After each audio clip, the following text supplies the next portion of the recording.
Nimitta, Samatha Meditation. Once the state of not missing a single breath stabilizes, the subtle breath will appear naturally.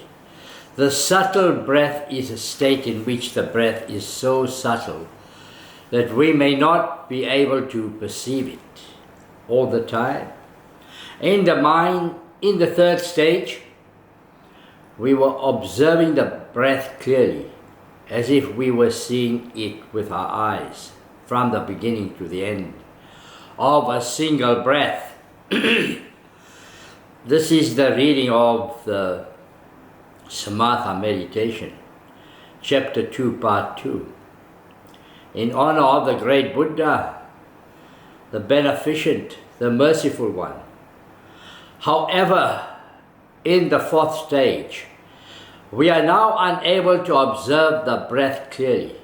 The breath is still there at this stage. It is cut off only in the fourth jhana, but it has just become so subtle that we are unable to observe it clearly. This is the first stage, the first jhana. It may disappear sometimes. Some practitioners may feel uneasy about this, but there is absolutely no need to feel this way. This is something we should welcome. It is a good phenomenon that has come naturally as a result of observing the in-breath and out-breath well. Thus, there is a positive side and a negative side to entering the stage of the subtle breath. There are two sides, positive side and a negative side. The positive side is that we arrive at the subtle breath because we have observed our breaths well, without missing any of them. The negative side is that the breath becomes so subtle that we are unable to detect it. That's the negative side. We can move on from this stage if we maintain the positive side and supplement the negative side. Maintaining the positive side means sustaining the subtle breath without agitation, without any concern. Some practitioners become agitated. Well, there's no need for that. Observation continues. Some practitioners breathe forcefully in order to find their breath. This isn't good, not good practice. There is a reason why the breath becomes subtle. It's part of a process that we have to maintain. This is during the meditation process. Supplementing the negative side means increasing our level of concentration so that we can observe even the subtle breath. If we understand that the subtle breath is around the nose and focus the mind in that area, our level of concentration will rise and we will be able to detect the breath again. Once this happens, light appears together with breath. Light comes in when breathing in, and light goes out when breathing out. The breath and light become one. They become one, brother and sister, light and breath. Ba'uk Sayadaw calls this phenomenon the unification of breath and light. That's what he calls it. The unification of breath and light. The light we perceive when we enter the state in which the breath and light are one is called the Nimitta. And from that point onward, that light becomes the object of meditation. Now we start focusing on the light. From there on, it becomes the object of meditation. the nimitta is not just any kind of light. It is the light that is the object of meditation. Light may also appear when we focus, even if we haven't practiced meditation for a long time. May appear. But such light is not an object of meditation. In that case, the breath is still the object of meditation. Two things. Nimitta, meaning the combination or the unification of the breath and the light. But the light doesn't become the object of meditation. This distinction is important. The principle of light that forms when focusing is as follows. When we say that we are focusing on using the mind, we use the mind. Materially is formed by the mind. When we use the mind, materiality is formed by the mind. The mind forms materiality. This materiality in turn produces temperature-borne materiality. We'll talk about this in detail in chapter 3 later on. These types of materiality have color. If we continue to focus, lots of sublime materiality is created. And if it is supported by the sharp wisdom faculty, it appears as bright light. Since this light has formed as a result of us having focused on the breath, it either weakens or disappears if we focus on it too early. On the other hand, when we focus on the light that has stability and that has unified with the breath, the light becomes continuously brighter and stronger. Those who practice anapanasati may sometimes see initially suspicious or suspect specks of light. Since the Buddha didn't specifically speak about light, they sometimes wonder, will light arise solely because I focus? This is a question they'll ask. How can the breath turn into light? Good question. Is light emphasized too much in Pak Ok meditation? Once I too asked Sayadaw about this. He replied, there has to be light in order to enter jhana. Now I also know this. Before I actually experienced nimitta. Now I know it. There has to be a combination of light and breath. I thought that it would be easy to enter jhana if the nimitta had simply formed. But this actually wasn't the case. Just as the nimitta forms when focusing properly on the breath, we must focus properly on the nimitta to be able to enter jhana. That's what we need to do. Whether we are seeing the breath or the nimitta, there are two important things to remember in Samatha meditation. Two very important things to remember in Samatha meditation. The first thing is to keep away from the defilements, or keep the defilements away from your meditation. They're going to impede your progress. They're a hindrance. This goes without saying while we are sitting. But we must also distance ourselves from the defilements. Even during our daily activities, whatever we're doing during the day, keep the defilements at the bay. Those who practice samatha must make an effort to train their minds to be away from the 5 hindrances. The 5 hindrances we mentioned earlier on. The second thing is concentrating on the object of meditation. So in summary, Samatha is continuously concentrating on a state that is devoid of defilements. That's what Samatha is. Once we do this well, we can enter jhana.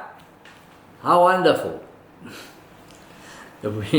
But we need to do this on a daily basis. Even during the daytime, we must focus on the breath all day if possible.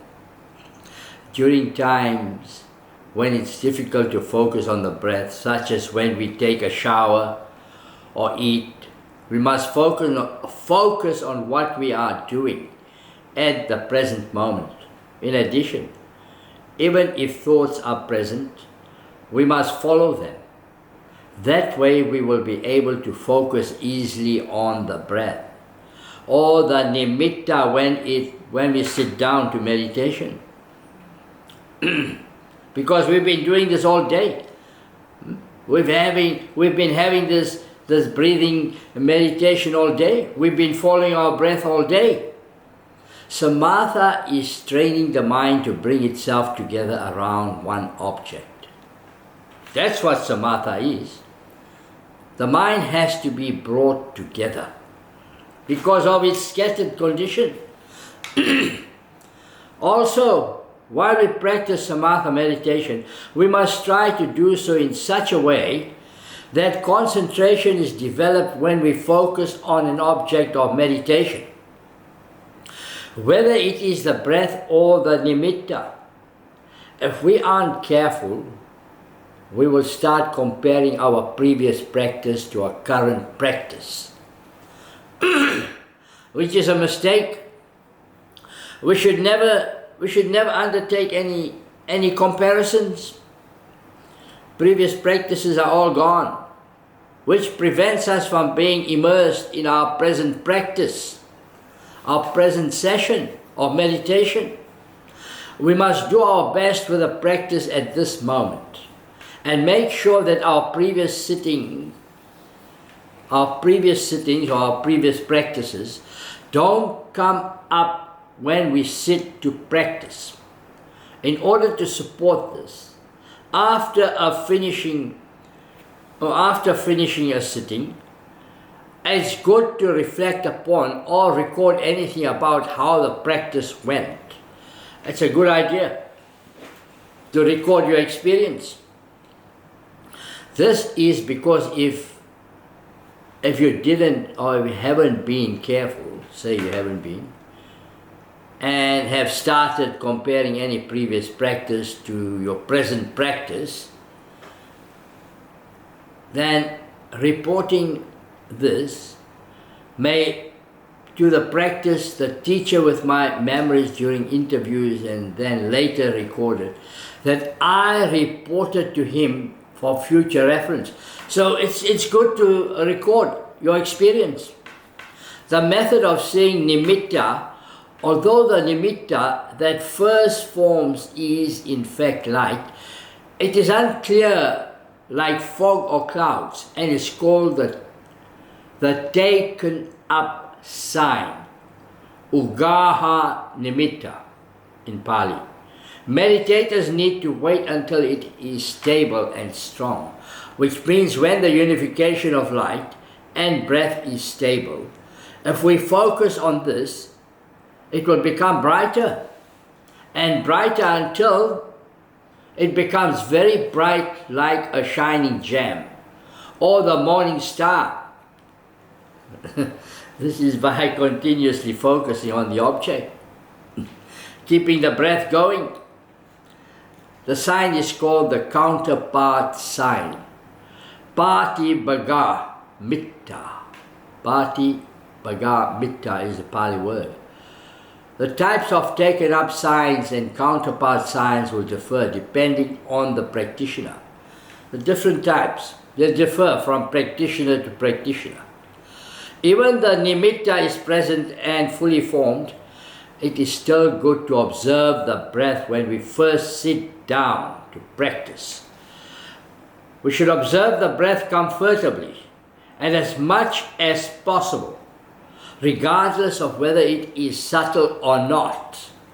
Since we are completely unable to observe the breath and can only see, and we can only see the light. That's what we can only see. The mind can only see the light. The breath has become very subtle.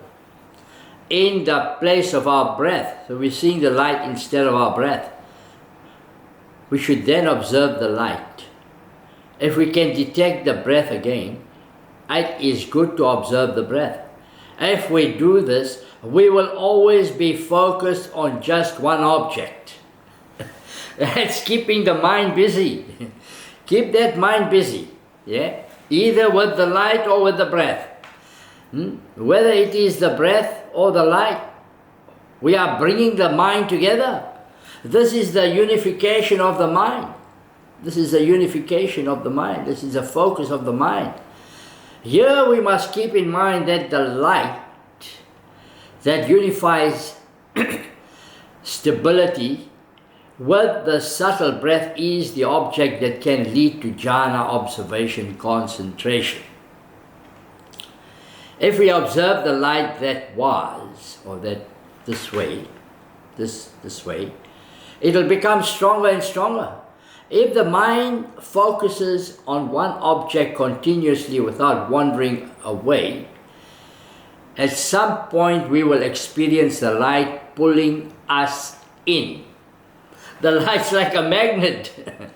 The light's pulling us in. Then the light makes us focus, whereas before we focused on the light. Pa Uk Sayadaw said, if we observe the Nimitta will pull us in like a magnet. There we go. It's confirmed. The light will pull us in. This state is very important. Once while practicing in an intensive meditation retreat, the light became very bright and my concentration seemed to be fixed on one object.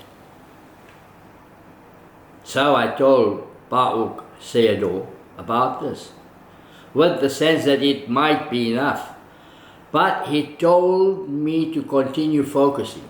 Then one day while I continued to practice, I experienced the light pulling me in, like a magnet. So it's a good thing. It's an experience that you will experience whilst you performing this Samatha meditation. When I reported it thinking that it was strange and extraordinary, he said that it was absorption. And he gave me a new task. From now on, try sitting for 3 hours at a time. This is what he said. Sit down, sit for 3 hours at a time. Once the phenomenon of absorption occurred, it wasn't difficult for me to observe the Nimitta. The Nimitta is the unification of the breath and the light. It becomes quite easy to observe the Nimitta after continuous practice. Regardless of what kind of phenomena may be present, the most important thing is concentration. While learning from Pa Uk Sayadaw, this was the word that I was this was the word that I heard the most. Rather than giving me specific instructions, he helped me focus without being drawn in by other things. For example, when I asked Sayadaw after my breath first came or became subtle, the subtle breath is important.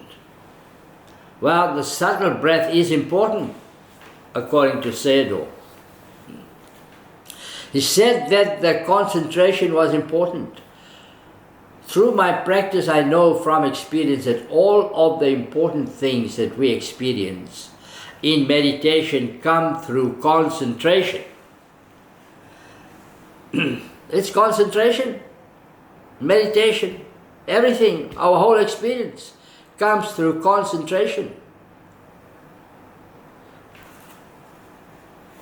And so I believe that concentration is indeed a master key that opens all of the treasure chests.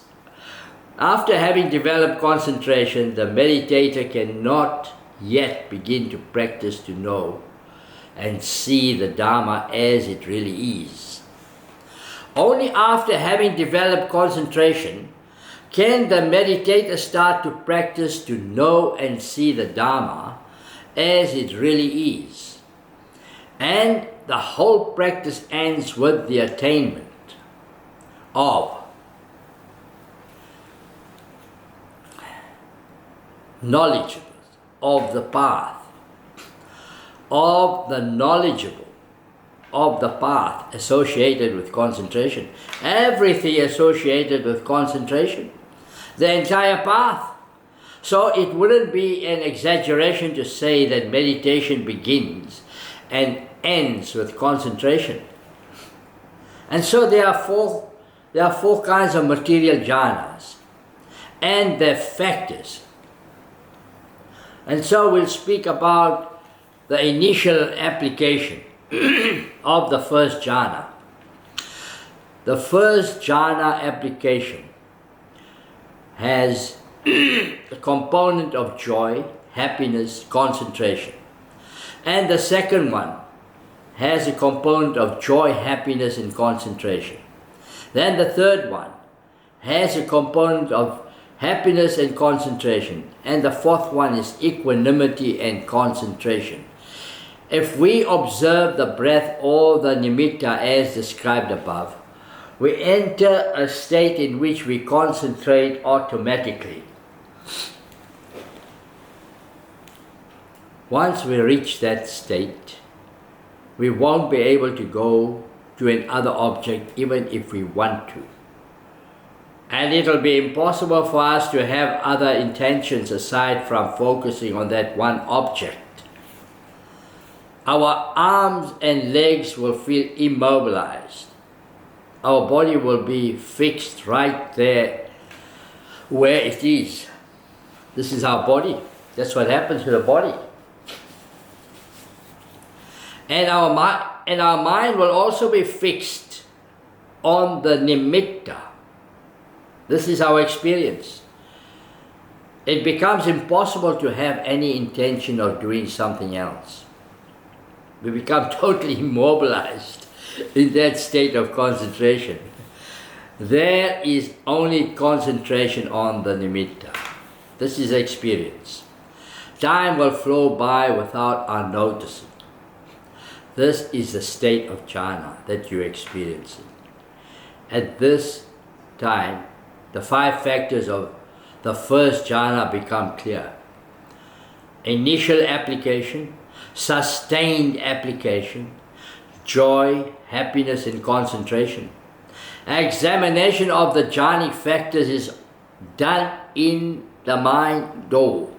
The mind door, in Pali, Manodrava Bhavagna, after exiting jhana, because jhana is a state in which the mind is absorbed in one object.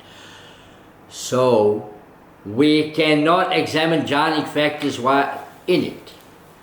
We can say that we have entered the first jhana if the five factors of the first jhana are clearly present, while we examine the jhanic factors. In the scriptures, the first jhana is expressed in the following manner. The first jhana is expressed in the following manner. Quite secluded from sensual pleasures, secluded from unwholesome states, I entered upon and abided in the first jhana, which is accompanied by applied and sustained thought, with rapture and pleasure born of seclusion. This is the Bayat Hirava Sutta. That's an extract from it. Once we are certain of jhana, we cultivate the 5 masteries of jhana. These are the first one, the ability to enter jhana whenever we want. We have that freedom. The second, stay in jhana as long as we want. And the third, exit jhana whenever we want. And the fourth, turn our mind to the factors of jhana. And the fifth, examine the factors of jhana. These are 5. Once we have these kinds of abilities, or have the ability to do this, we can say that we have stably entered jhana. We can't say so if, for instance, we are able to enter jhana once in a while, but have difficulty re-entering. No. We train in the 5 masteries of all 4 stages of material jhana, and for the immaterial jhanas. Once we are equipped with the 5 masteries of a certain jhana, once we are equipped with the 5 masteries of a certain jhana, we can enter into that jhana without difficulty. At any time, we can enter within that jhana, but we need to become competent with the 5 masteries. Now let's look at how we can enter each stage of jhana and progress to the next.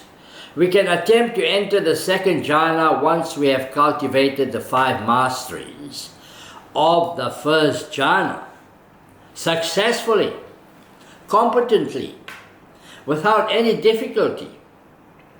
Having entered the 1st jhana and being trained in its 5 masteries means that the mind is in a malleable state. Malleable state. And we can now easily direct the mind to do according to our intention. Whatever we intend to do, we can direct the mind to do. The 1st jhana is entered from a non-jhanic state. So we in a non-jhanic state, we enter jhana.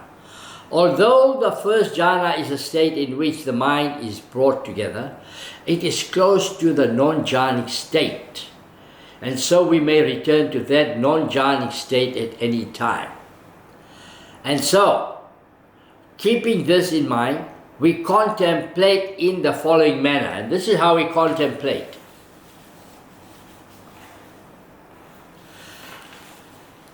The 1st jhana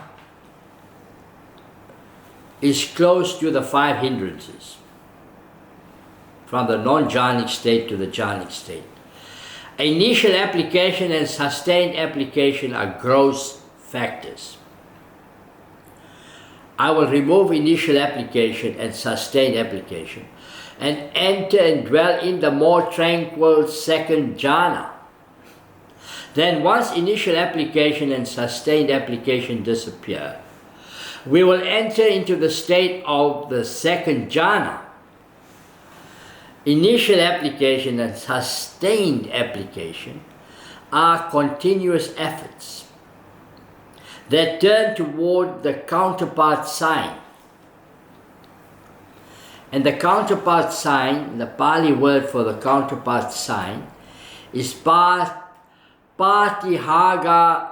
Nimitta, the object of Samatha.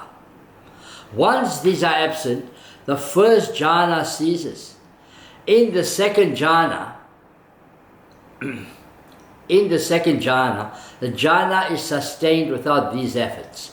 Once we enter the 2nd jhana, we are able to know how gross the initial application and sustained application of the 1st jhana were or was. It feels like we just put down a heavy pot that we were holding, that 1st jhana and everything else that goes with it.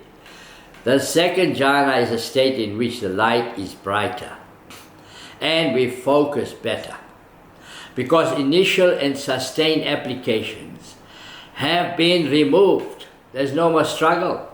We're no longer in a non-jhanic state. We are now in the second jhana. We've left all that behind in the first jhana. Now we no longer have to grasp on to the nimitta in order to sustain jhana. The mind naturally continues to dwell with this object through the mental factor of concentration, which is always present in every consciousness. The second jhana is further from a non-jhanic state than the first and has fewer gross jhanic factors. The scriptures say the following concerning the second jhana. This is what the scriptures say concerning the second jhana.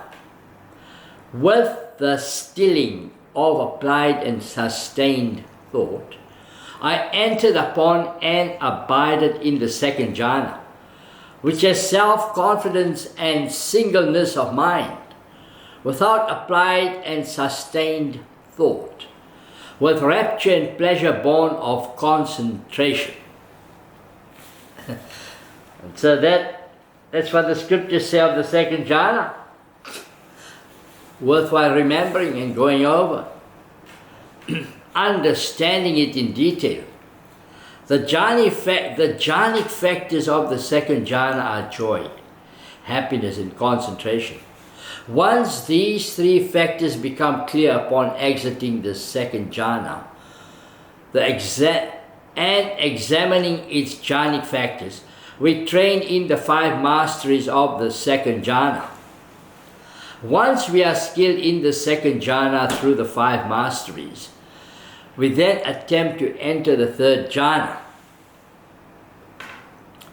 Just as when we entered the second jhana from the first jhana, we contemplate the properties of the second jhana and keep the intention associated with entering the third jhana.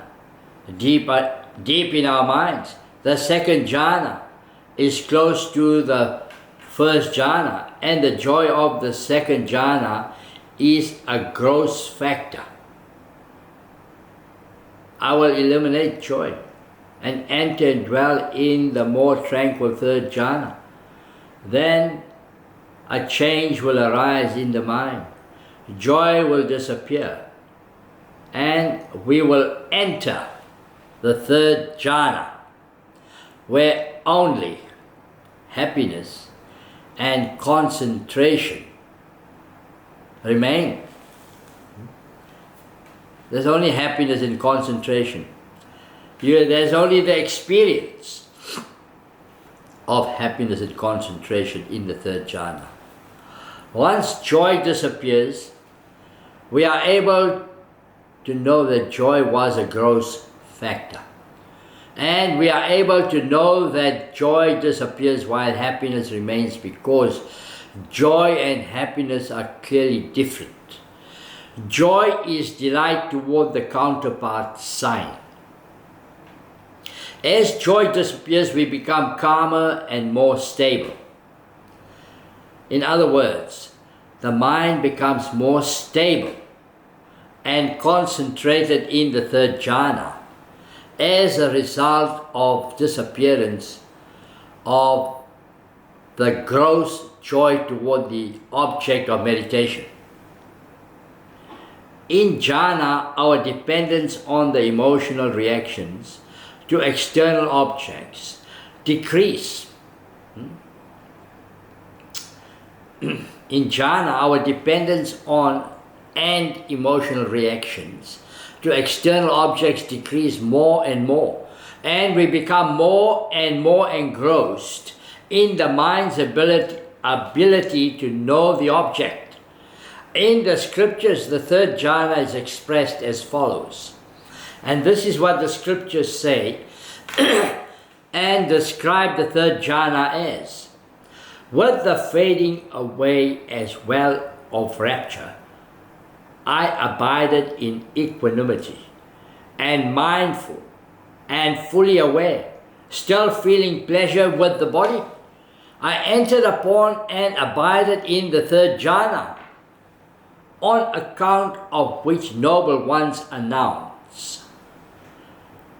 He has a pleasant abiding, who has equanimity and is mindful. That's what the scriptures say about the third jhana. Once we are able to enter the third jhana, we train in its 5 masteries. And once we have attained the masteries of the third jhana, we can attempt to enter the 4th jhana. We enter the 4th jhana from the 3rd jhana. In that sequence, 3rd jhana to 4th jhana. We can't go from 1st jhana to 3rd jhana, no. We go from 3rd jhana to 4th jhana. From the 3rd jhana to the 4th jhana, in the manner as described previously. We contemplate as follows. The 3rd jhana is close to the 2nd jhana, and the happiness of the 3rd jhana is a gross factor. I eliminate happiness and enter and dwell in the more tranquil 4th jhana. Then a change will occur in the mind. Happiness will disappear and equanimity will arise. The 4th jhana is a state in which only equanimity and concentration remain.